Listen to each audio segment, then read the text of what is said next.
Martin's Test Shaves, 14th of November. It's a Friday. I'm doing a very special shave today.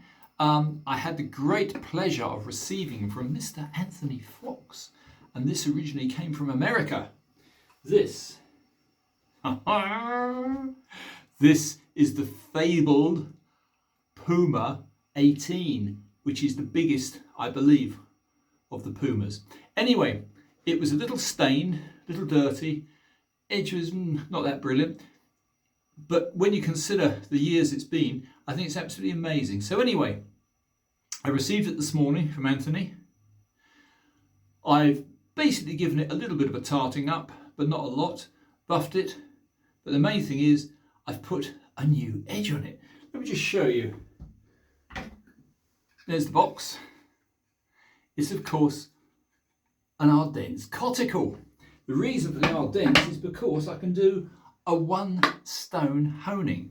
So there's the still wet little stone, which is of course building up the slurry stone.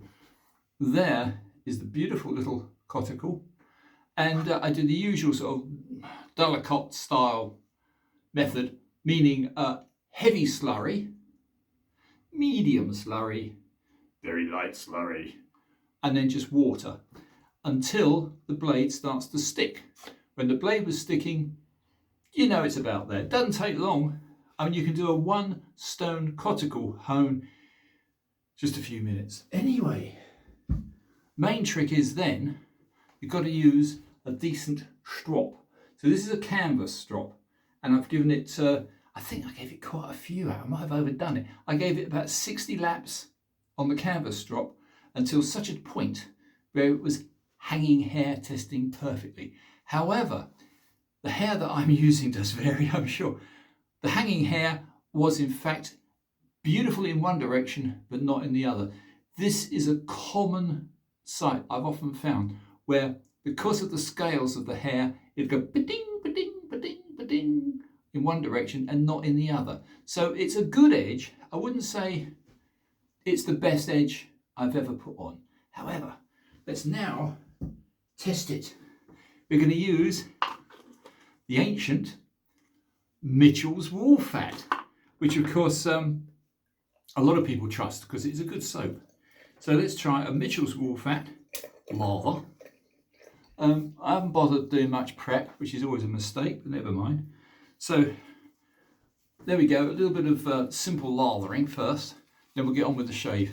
I won't keep you, but I would say this is the very first time I've ever been able to get my muddy paws on such a large Puma razor.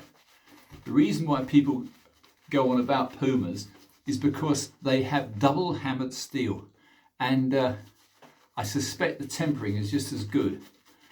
Now, with other iconic razors, it's often the tempering, hence the Philharmonica double temple, which actually means double temper, but that's Spanish. Anyway, so yeah, they had the same principle of using water quenching, and quite honestly, the double temples are very fine. There are others amongst the Philharmonica range which are even better, which I'm not going to rap on about because I'm talking about Pumas today. Anyway, getting back to the Puma 18, this is a very rare creature, and it's a high quality Puma. In fact, thanks to the diligence and hunting abilities of Mr. Anthony Fox, he managed to find one in America for me.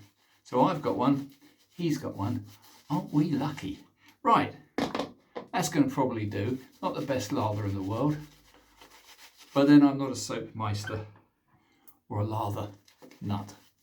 But I would say a slick lather is my favourite. That's slick enough.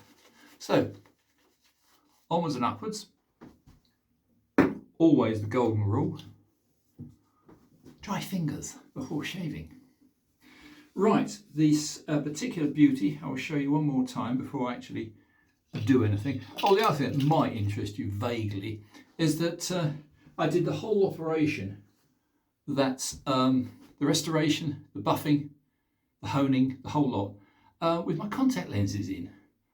So don't blame me if it all goes horribly wrong. Right, here we go. This is a Puma 18. And just like all Pumas, oh, it's beautiful.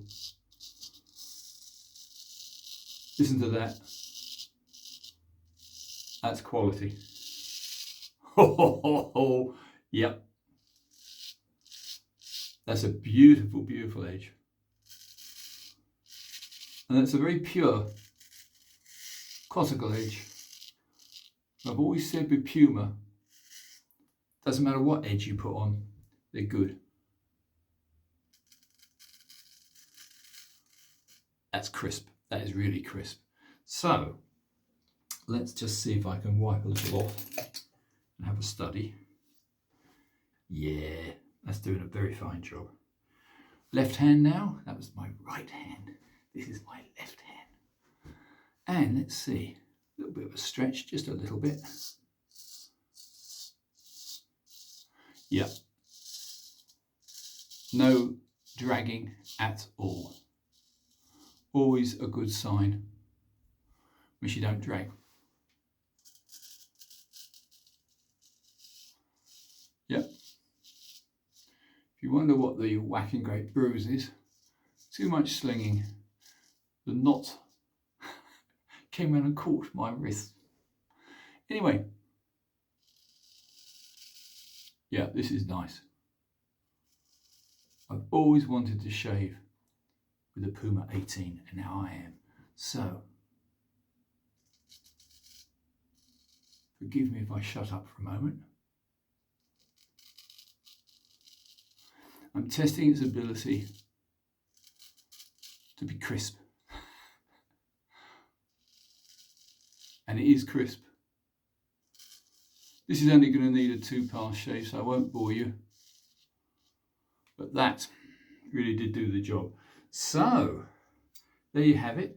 I'm not going to do any clever shaving challenges today, because this is my new razor. And it's only just come out of the workshop and then into the kitchen, and now it's been honed on a 1-stone coticule, and now it's been stropped, and I'm going to go against the grain after I've dried my fingers properly, because I had just then touched my face, got the suds soap on my fingers, which means you're then unsafe.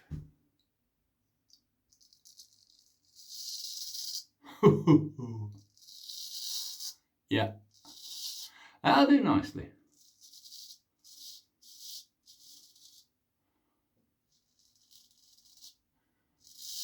Wouldn't it be interesting to know the history of the owners of these razors? It'd be bloody marvellous. It's very unlikely. All I know is they were shipped from Germany to America and then sold various outlets. That's really nice. There's something very secure about a big razor, and this is a big razor. It's a big boy. And it's doing its job that it was meant to do.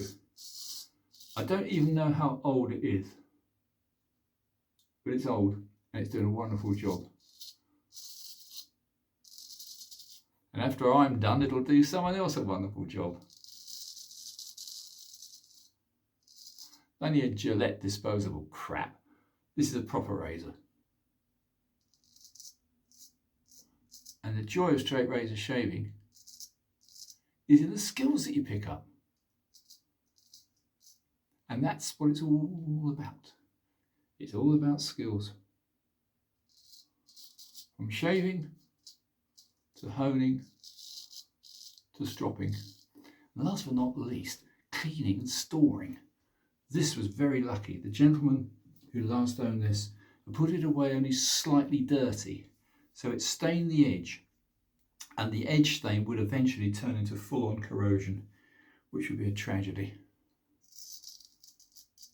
There's a whole generation of guys out there who've never tried a straight razor shave.